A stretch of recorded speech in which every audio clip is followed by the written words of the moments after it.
Hello, welcome to EasyWin. House പ്രോപ്പർട്ടിയുടെ gross annual value കണ്ടുപിടിക്കാനുള്ള methods ആണ് ഇന്ന് നമ്മൾ ഡിസ്കസ് ചെയ്യുന്നത്. ഗ്രോസ് ആനുവൽ വാല്യൂ കണ്ടുപിടിക്കാൻ നമുക്കൊരു കോഡ് പഠിച്ചു വെക്കാം. ഫെയർ ആൻഡ് ലവ്ലി തേച്ച് ഉയരം കൂടിയ മുനിസിപ്പൽ സ്റ്റാൻഡിൽ പോയി നിന്ന് കഴിഞ്ഞാൽ സ്റ്റാൻഡേർഡ് കുറയുമെന്ന് നമ്മൾ എക്സ്പെക്ട് ചെയ്യണം. ഈ കോഡാണ് നിങ്ങൾ മറക്കാതെ പഠിച്ചു വെക്കേണ്ടത്. ഫെയർ ആൻഡ് ലവ്ലി, ഉയരം കൂടിയ മുനിസിപ്പൽ സ്റ്റാൻഡേർഡ് കുറയുമെന്ന് നിങ്ങൾ എക്സ്പെക്ട് ചെയ്യണം. ഓക്കെ, അപ്പോൾ ഇതിൽ നമുക്ക് ആദ്യം വരുന്നത് ഫെയർ ആൻഡ് മുനിസിപ്പൽ വാല്യൂ.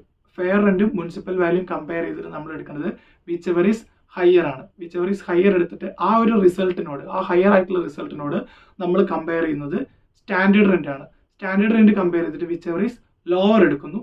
അതാണ് നമ്മുടെ എക്സ്പെക്റ്റഡ് റെന്റ് എന്ന് പറയുന്നത്. ഈ എക്സ്പെക്റ്റഡ് റെന്റ് നമ്മൾ എന്തുമായിട്ട് കമ്പയർ ചെയ്യുന്നു? നമ്മുടെ ആക്ച്വൽ റെന്റുമായിട്ട് കമ്പയർ ചെയ്യുന്നു. ഈ ആക്ച്വൽ റെന്റും എക്സ്പെക്റ്റഡ് റെന്റും കമ്പയർ ചെയ്യുമ്പോൾ വിച്ച് എവർ ഈസ് ഹയർ എടുക്കുന്നു. അപ്പോൾ ആദ്യം നമ്മൾ ഹയർ എടുക്കുന്നു, പിന്നെ ലോവർ എടുക്കുന്നു, പിന്നെ ഹയർ എടുക്കുന്നു. ഇതിൽ ചില